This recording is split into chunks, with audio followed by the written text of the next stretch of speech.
What if I told you the movie studio that once made some of the most brilliant movies on the planet can't make good movies anymore? Over the course of the last few years, Pixar has put out flops upon flops upon flops, and it's getting out of control. Elio was such a letdown that it set a new historical failure for the company. They tried to win back their fading fan base by rewriting Elio, even making the character more masculine in the process. But despite all the tweaks and changes, the film was quickly overshadowed by bigger, more recognizable franchises that audiences saw as a better use of their money. Even Netflix makes better animations than Pixar now, with the release of K-pop Demon Hunters, which took the internet by storm. A studio that once used to shake theaters and get grown men on their knees in tears has been reduced to an indie studio that blames fans on TikTok for not seeing their movies. Round nose, legs that look like they were made from overworked artists, and a world that's so generic it's almost unsellable. These are just a few of the many comments from old Pixar fans who are frustrated with the current state of Pixar. Between 2020 and 2024, Pixar released over 7 new movies. Out of these 7, only 2 broke even, and only 1 was an original. The one left was a sequel, benefiting from the success of its predecessor. This means, if you exclude Inside Out 2, Pixar has lost over $500 million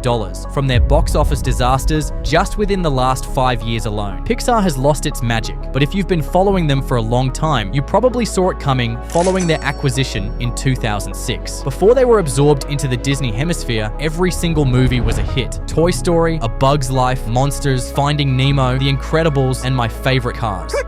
John Lasseter, who was the executive producer of Pixar at that time, could not stop winning, creating an era that would later be known as the golden days of Pixar.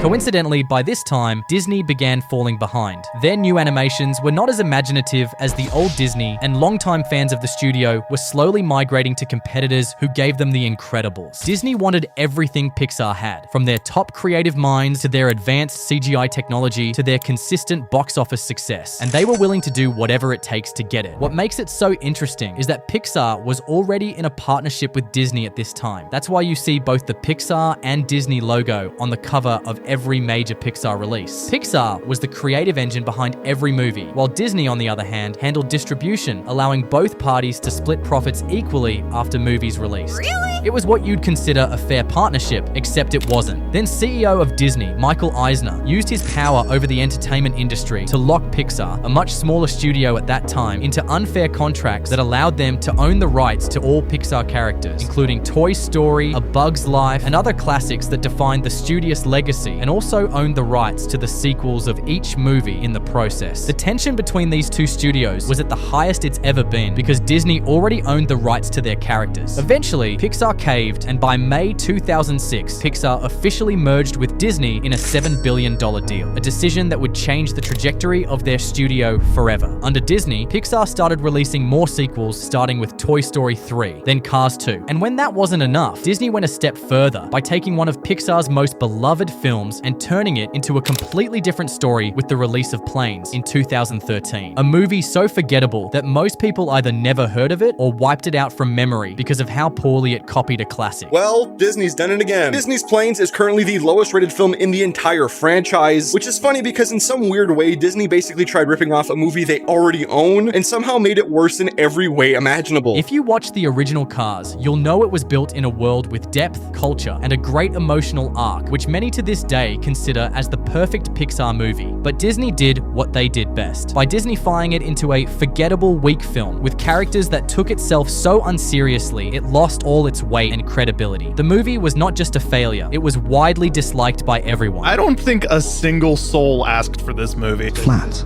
dull, boring, uninspired, and also mildly racist. So why was Disney so adamant in undermining a studio they already own? That question can only be answered when you thoroughly look at how Pixar operates, because one of the biggest reasons Disney bought Pixar in the first place was to tap into the creative minds and technology that made them a success. But to make things worse, this was happening at a time when Disney was bleeding money, desperately chasing new trends outside of animation and failing hard. They lost over $100 million in 2011 to Marvel Mars Needs Mums. By 2012, another $100 million down the drain to John Carter. And by 2013, they were over $200 million deep in the red. And what faster way to reassure investors that everything was going to be okay than by ripping off their own golden goose that brought in over $10 billion in merchandise sales from Cars. The plane movie was not critically acclaimed, and the box office numbers were not the strongest compared to the original, but Disney didn't seem to care. As long as the toys kept selling, the film's artistic failure didn't matter anymore, even though it came at the expense of Pixar's own legacy. But even Pixar's legacy would not stand untouched for long, as John Lasseter, the man who co-founded the company with Steve Jobs and later revived the company with hits like Monsters and Inside Out, the executive director behind the movies that essentially defined Pixar's legacy, stepped down from the company just as 2018 was about to end after rumors of indecent behavior in the workplace leaked to the press. What followed next was more sequels and twice as many films, but this is where many believe their decline becomes noticeable. Back in the good old days, just having the Pixar name on a movie was good enough to sell out theaters and break box office records. Pixar understood what the fans wanted and could tell a good story regardless of whether it was seen through the eyes of monsters, clownfish, robots, or cars. If it was a Pixar original, you were basically guaranteed a good experience no matter the subject matter, a reputation most people could attest to.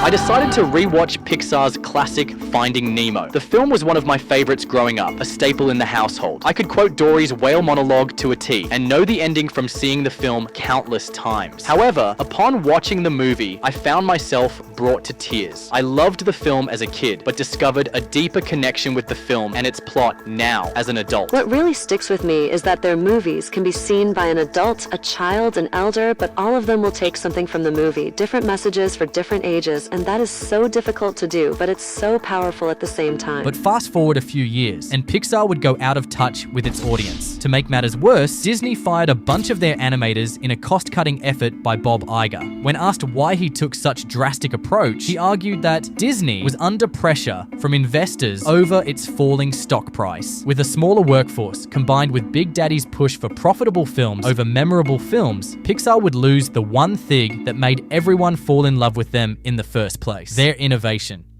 As Pixar was struggling with coming up with new and interesting ideas, Sony was breaking records and stealing fanbase. Sony went from an unreliable studio to an artistic, risk-taking, creatively led studio in just a few years, taking the entire industry by storm with classics one can only define as redemption-worthy. And Hunter, Sony Animation Studios can just go ahead and tell Disney to pack it up. It's over. Pounded up without a cashier, and last year was real 25. I'm a fast on their heels, built the last, never last. Up the gear, hit the gas, I'm a mash till a meal. I can't be lacking till it's sealed, cause they too extravagant to chill. I ain't missing no games, road game, watch me bring it home. I lost a couple out here, it's a cold game, but I bounced back from it strong. We had it locked in for they known. It ain't no top 10 on the throne. This how you elevate it without selling out. I kept it true to me, ain't never tested clock. Now they like, who is he? Who am I?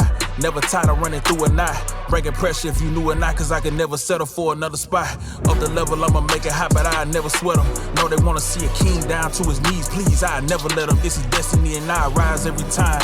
All of the odds I defy. They say the eyes never lie. Well, look in the mind, see the prize. This is quite literally an insane run, and they were just absolutely dog-walking the competition. Their movies were a breath of fresh air compared to the usual Disney Pixar approach of storytelling, and Sony could not stop winning. They gave us Spider-Man Into the Spider-Verse, Mitchells vs. Machines, Wish Dragon, Vivo, Hotel Transylvania, Across the Spider-Verse, and most recently, K-pop Demon Hunters. With every movie that tried something new, experimenting with new ideas, interesting creative directions, and animation styles that were so good it won almost 100 awards. It's no wonder why many Pixar and Disney fans switched to Sony, which not only delivered strong storytelling, but also jaw-dropping animations that pushed the boundaries of what we thought were possible. Sony's one of the few studios that seems to understand how modern audiences engage with animation. They don't force everything into theaters, they use streaming when it makes sense, and most importantly, they don't shy away from weird, high-concept, internet-friendly ideas. They lean into them.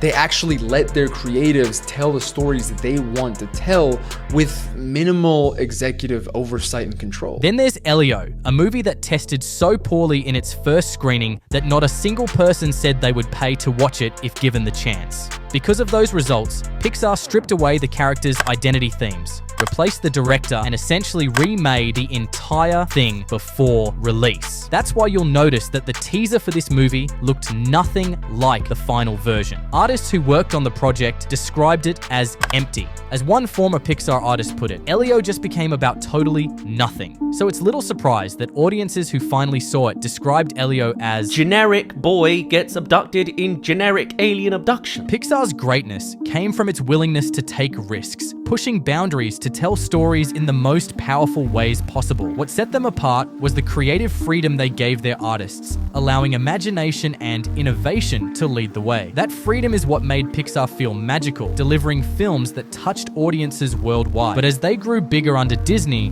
that priority steadily shifted. At this point, we can only hope that it's not drifted too much to the point of no return.